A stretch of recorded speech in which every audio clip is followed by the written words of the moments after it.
मेरे प्यारे दोस्त, कैसे हैं आप सभी। आशा करता हूँ आप सभी ठीक होंगे, अच्छे होंगे, मस्त होंगे ना। और अच्छे तरीके से पढ़ाई भी है। अब पेपर की तैयारी सब लोग करने स्टार्ट कर देंगे, ठीक है। लेकिन बहुत सारे लोग क्वेश्चन पूछ रहे थे कि इंपॉर्टेंट क्वेश्चन क्या है, फिजिक्स का थर्ड सेमेस्टर का इंपॉर्टेंट क्वेश्चन आइए, ठीक है। और ये खासकर जो वीर बादल सिंह पूर्वांचल यूनिवर्सिटी में जिस तरीके से क्वेश्चन पूछा जाता है, ठीक है, उनके लिए भी बहुत इंपॉर्टेंट होंगे, ठीक है। तो जितने भी मेरे प्यारे दोस्त, मेरे प्यारे भाई हैं, सभी लोग क्लास से एक बार शेयर जरूर करेंगे अपने दोस्तों के साथ ये क्लास को, ठीक है।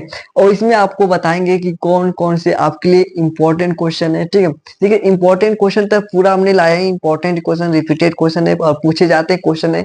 और जो ऐसे कुछ ऐसे क्वेश्चन है जो 20 नंबर वाले, कि जो आपके अगर 20 नंबर में उसको तैयार किया, तो आपके जो शॉर्ट में, जैसे आपके 3 नंबर में, 5 नंबर में कभी कभी छोटा सा क्वेश्चन देता है, तो वहां पर आप कंप्लीट कर लेंगे। तो इस तरीके से आप कैसे तैयारी करेंगे, पूरा अच्छे तरीके से बात करेंगे, ठीक है। तो चलिए आज की क्लास को स्टार्ट करते हैं। तो सबसे पहले आपका क्वेश्चन बताएंगे कि जो आपका सबसे पहले देखिए, कुछ क्वेश्चन कहीं पे 2 नंबर में पूछे जाते हैं, क्वेश्चन कहीं पे 3 नंबर में क्वेश्चन पूछे जाते हैं शॉर्ट में, ठीक है। जहां तक कि आपका 50 वर्ड में क्वेश्चन पूछे जाते हैं। जैसे कुछ क्वेश्चन आए हैं, उसको देख लेते हैं। इंपॉर्टेंट क्वेश्चन ये जितने क्वेश्चन है रिपीटेड कर सकते हैं इसको, ठीक है। पूछे जाते हैं। तो पहला क्वेश्चन है कि define electric field and electric potential, ठीक है। इलेक्ट्रिक फील्ड और इलेक्ट्रिक पोटेंशियल में इसको डिफाइन करना है। इलेक्ट्रिक फील्ड क्या होता है, इलेक्ट्रिक पोटेंशियल क्या होता है, ठीक है। इसको व्याख्या करना आसानी से कर लेंगे। दूसरा क्वेश्चन डिफाइन इलेक्ट्रिक फ्लक्स पूछता है, ठीक है। इसको बस देखिए, इसका डिफिनेशन पूछता है और फार्मूला लिख देना, बस हो गया। इसको कुछ नहीं करना आगे, ठीक है। तो ये आपका डिफाइन करना है, इलेक्ट्रिक फ्लक्स क्या होता है, ठीक है।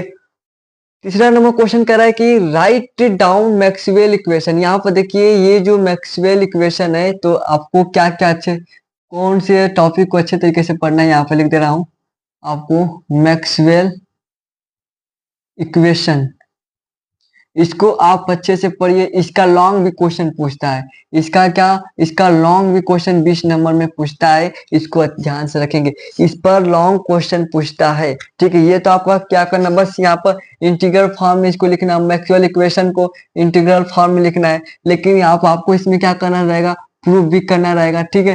प्रूफ भी करना रहेगा, स्टेटमेंट भी लिखना रहेगा। तो इन सभी के बारे में आपको मैक्सवेल इक्वेशन पर पूछता है, कुछ क्वेश्चन दे देंगे, ठीक है। थोड़ा सा और उसमें बढ़ा देंगे, तो इसको अच्छे तरीके से याद रखेंगे। चौथा क्वेश्चन है state and explain Biot Savart law. Biot Savart law को क्या करना है, इसका व्याख्या करना है, स्टेटमेंट लिखना है बायोसेवर्ट लॉ के बारे में, ठीक है। जो कि इसको आपका जो कभी कभी ये जो क्वेश्चन है ना, ये 3 नंबर में कभी पूछता है, कभी 5 नंबर में क्वेश्चन पूछ देता है, ठीक है। तो आप उसको अपने तरीके से इसको याद रखेंगे, ठीक है। पांचवा क्वेश्चन है व्हाट इज ब्रेवेस्टर लॉ। ब्रेवेस्टर लॉ क्या होता है। देखिए, यहाँ पर सबसे ज्यादातर देखते रहे कि यहाँ पर लॉ ही के बारे में पूछता है। भाई लॉ पढ़ रहे हैं तो लॉ के बारे में पूछेगा, हर एक सबका लॉ पूछता है। तो ये ब्रेवेस्टर लॉ का भी आप ध्यान दीजिएगा। एंड और चौथे नंबर को ये आपका बायोसेवर्ट लॉ को बहुत अच्छे तरीके से ध्यान दीजिएगा, ठीक है। ओके। एंड 6 नंबर है write the property of laser beam, ठीक है। लेजर बीम के बारे में, यहाँ पर जो लेजर बीम है ना, अगर यहाँ से बात करें लेजर बीम के बारे में, इसको ये 2 नंबर डाल लीजिए। लेजर बीम भी आपका लॉन्ग में भी पूछ देता है, ठीक है। या 5 नंबर में, या 15 नंबर में, 7.5 नंबर में पूछ देता है आपका लेजर बीम के बारे में भी। तो लेजर बीम के भी अच्छे टॉपिक को अच्छे तरीके से लेजर बीम के बारे में अध्ययन करिएगा, ओके, ठीक है। तो इसको भी आप अच्छे तरीके से याद रखेंगे। अब हम बात करते हैं जो क्वेश्चन आपके शॉर्ट में पूछते हैं, ठीक है। ये तो आपका वेरी शॉर्ट था, ठीक है, वेरी शॉर्ट मान लीजिए इसे, जो कि 50 वर्ड में पूछा है। ये जो क्वेश्चन 200 वर्ड में आपको एक्सप्लेन करना होता है। ये जो क्वेश्चन है आपका 5 नंबर में क्वेश्चन पूछे जाते हैं, क्या 7.5 नंबर में, 7 नंबर में क्वेश्चन पूछे जाते हैं। तो इसको आप एक्सप्लेन करेंगे। क्वेश्चन कह रहा है कि व्हाट इज लेंज लॉ, ठीक है। लेंज लॉ क्या होता है, ठीक है। लेंज लॉ क्या, explain the self induction phenomena, ठीक है। लेंज लॉ के बारे में एक्सप्लेन करना है, ठीक है। का इंडक्शन फिनोमिना के बारे में एक्सप्लेन करना है। दूसरा क्वेश्चन है established are relation between, relation किसके बीच में रिलेशन कर रहा है, electric field intensity vector E के बारे में, and electric polarization vector P के बारे में, और इलेक्ट्रिक डिस्प्लेसमेंट आपके वेक्टर डी के बारे में। इसका जो ये इंपॉर्टेंट है, जितने क्वेश्चन कराऊं फिर से एक बार कराऊं, ये जितने क्वेश्चन इंपॉर्टेंट है, रिपीटेड क्वेश्चन है और बार बार, ठीक है। और कुछ ऐसे भी क्वेश्चन है, ठीक है। देखिए यहाँ पर रिलेशन पूछ दिया है कि इलेक्ट्रिक फील्ड इंटेंसिटी, ठीक है, तो यहाँ पर इसका इलेक्ट्रिक फील्ड इंटेंसिटी का डिफाइन इलेक्ट्रिक फील्ड इंटेंसिटी के बारे में भी लिख सकता है, ठीक है। इलेक्ट्रिक पोलराइजेशन के बारे में भी डिफाइन करने के लिए पूछ सकता है शॉर्ट में। इलेक्ट्रिक डिस्प्लेसमेंट के बारे में, देखिए आपका डिस्प्लेसमेंट के बारे में क्वेश्चन पूछेगा, ठीक है। डिस्प्लेसमेंट करंट, एक क्वेश्चन यहाँ पर छूटा है, बता दूं आपका क्वेश्चन, ये 8 नंबर डाल लेते हैं यहाँ पर। एक डिस्प्लेसमेंट करंट के बारे में, ठीक है। ये जो क्वेश्चन है ये भी आपके लिए टॉपिक है, इंपॉर्टेंट है, इसको अच्छे तरीके से याद रखेंगे, डिस्प्लेसमेंट करंट के बारे में। एंड नेक्स्ट आगे क्वेश्चन देखते हैं, difference between polarized and unpolarized light. Polarized light के बारे में, ठीक है, इनका डिफरेंस बताना है, इनके बीच पोलराइज्ड लाइट और अनपोलराइज्ड लाइट के बारे में इसका डिफरेंस निकालना था, बहुत आसान है, ठीक है। और आपको सबसे फिर आगे बताने से पहले कुछ और बता दूं आपको, जी हाँ सुन लीजिए अच्छे तरीके से, ठीक है। क्या बताने वाले हैं आपको, ये जितने भी क्वेश्चन अभी बता रहा हूँ ना, जितने भी क्वेश्चन, ये जितने क्वेश्चन है, ठीक है, ये जितने क्वेश्चन बता रहा हूँ इनका हम एक्सप्लेन करेंगे आगे, इसको पूरा आंसर के साथ देंगे, ठीक है।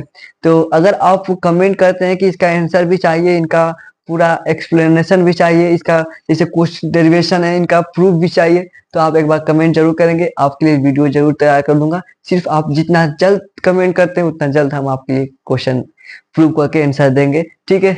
ओके, तो आगे फिर क्वेश्चन स्टार्ट करें। हाँ जी, अब यहाँ पे एक क्वेश्चन है, चौथा नंबर, ध्यान दीजिएगा, state and prove Gauss law.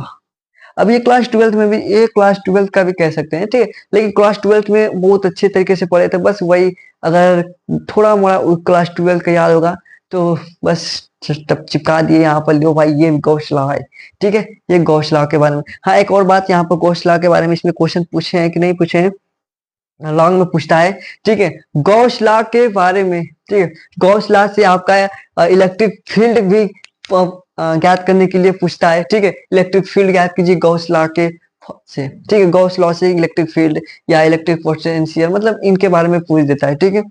And एक और क्वेश्चन, अभी क्वेश्चन बताया हूँ आपके ऊपर, using Maxwell equation, Maxwell equation, delta vector delta E vector equal to rho upon epsilon naught, इसका एक्सप्लेन यूजिंग करके आपको इस्टेब्लिश द कूलॉम लॉ, ठीक है। मैक्सवेल इक्वेशन से आपका कूलॉम लॉ को क्या करना है, व्याख्या करना है, प्रूव करना है, बताना है, किसके, कूलॉम लॉ के बारे में। तो आप यहाँ पर लिख लेते हैं, इसमें ही लिख लेते हैं, आपके 7 नंबर डाल लेते हैं। कूलॉम लॉ को भी आप अच्छे तरीके से पढ़ लीजिएगा, कूलॉम लॉ के बारे में आपने क्लास 12th में तो पढ़ा होगा कूलॉम लॉ के बारे में, तो इसको उतना ज्यादा ध्यान आप अच्छे तरीके से बस रिवीजन ही तो करना होगा आपको, ठीक है। ओके, नेक्स्ट क्वेश्चन देखते हैं आपका, discuss two slit for Fraunhofer diffraction, ठीक है। इनके बारे में आपको टू स्लिट के बारे में पढ़ना है, एक फ्रिंज वाला भी याद रखेंगे, फ्रिंज वाला भी याद रखेंगे, ठीक है। फ्रिंज लाइट वाले में बारे में बात करेंगे, इंटरफ्रेंस के बारे में जो आपका फ्रिंज है। And what is Faraday law, ये देखिए ये क्वेश्चन है फैराडे लॉ, ये 2024 में कुछ पूछा गया, ये भी इन सभी के बारे में क्वेश्चन पूछा गया है 2024 में, देखेंगे तो। और ये फैराडे लॉ के बारे, Faraday law of electromagnetic induction in, तो फैराडे लॉ का भी अच्छे तरीके से इलेक्ट्रोमैग्नेटिक इंडक्शन कर रहा है, फैराडे लॉ के बारे में अच्छे तरीके से इसको ध्यान तरीके से देखेंगे, ठीक है। थोड़ा वीडियो लंबी होगी, 10 मिनट से नीचे ही रहेगी, ठीक है, लेकिन आप अच्छे तरीके से इसको ध्यान दीजिएगा, ठीक है, फैराडे लॉ के बारे में। तो इतना क्वेश्चन अभी बताया हूँ, अभी लॉन्ग क्वेश्चन बाकी है, थोड़ा दे रहे हैं कि आपको बता दे रहे हैं एक साथ ही साथ, ठीक है। तो ये था आपका वेरी शॉर्ट। अब लॉन्ग में आपको आपका 20 नंबर का जो क्वेश्चन पूछाते हैं उसको अगर हम बात करें तो यहाँ पर हमने पूरा लिखा है, 20 नंबर में कुछ क्वेश्चन लिखे हैं, जैसे डिफाइन इंटरफेरेंस ऑफ लाइट, ध्यान दीजिएगा, क्वेश्चन सुन लीजिएगा, ठीक है, लिखने की जरूरत नहीं है, आप ध्यान समझ लीजिएगा, आप समझ लीजिएगा। कह रहा है कि define interference of light, define करना इंटरफेरेंस ऑफ लाइट को, and drive the expression for fringe with in interference, ठीक है। जो फ्रिंज जो है उनका इंटरफेरेंस के बारे में, जो फ्रिंज की चौड़ाई पढ़े ना, फ्रिंज की चौड़ाई, फ्रिंज की चौड़ाई उसको प्रूव करना है, ठीक है, तो उसको भी आप अच्छे तरीके से एक्सप्रेस कर सकते हैं। अभी बताएं आप फ्रिंज फ्रिंज वाइड जो विथ वाइड जो है ना, फ्रिंज की चौड़ाई, ठीक है, ऑफ इंटरफेरेंस इंटरफेरेंस, तो इसको भी आप अच्छे तरीके से याद रखेंगे। ये जो क्वेश्चन 20 नंबर में पूछा गया है, देख लीजिए। एंड नेक्स्ट क्वेश्चन पूछा था आपका what is zone plate, zone plate क्या है, और give the theory of zone plate. Zone plate, ठीक है, क्या भाई पूछा है, जोन प्लेट के बारे में, किसके बारे में, जोन प्लेट के बारे में। इसको अच्छे तरीके से इस टॉपिक को पढ़ लीजिएगा, इस टॉपिक को अच्छे तरीके से पढ़ लीजिएगा, जोन प्लेट के बारे में, ठीक है, और उसी में उसके बारे में आगे पूछा गया है, ठीक है। एंड नेक्स्ट क्वेश्चन था state and prove Gauss law. Gauss law भी तो बताया हूँ कि इसको अच्छे तरीके से गॉस लॉ के बारे में पढ़ लीजिएगा, ठीक है।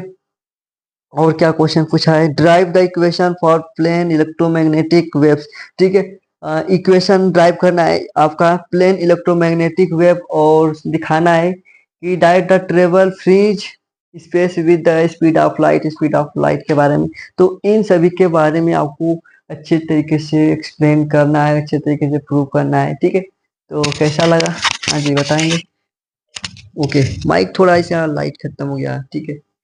तो आपको वीडियो अच्छा लगा तो वीडियो को नए होंगे, वीडियो को आप वीडियो को लाइक करेंगे, चैनल पर नए होंगे चैनल को सब्सक्राइब करेंगे, और फिर मिलते हैं नेक्स्ट क्लास के साथ, प्रूफ के साथ। अगर आपको ये क्लास अच्छी लगी हो, क्लास में पूरा समझ में आया होगा, तो आप एक बार बताएंगे जरूर, ठीक है, और कमेंट में जरूर बताएंगे कि क्या इसका प्रूफ चाहिए, तो जल्द लाएंगे। ओके।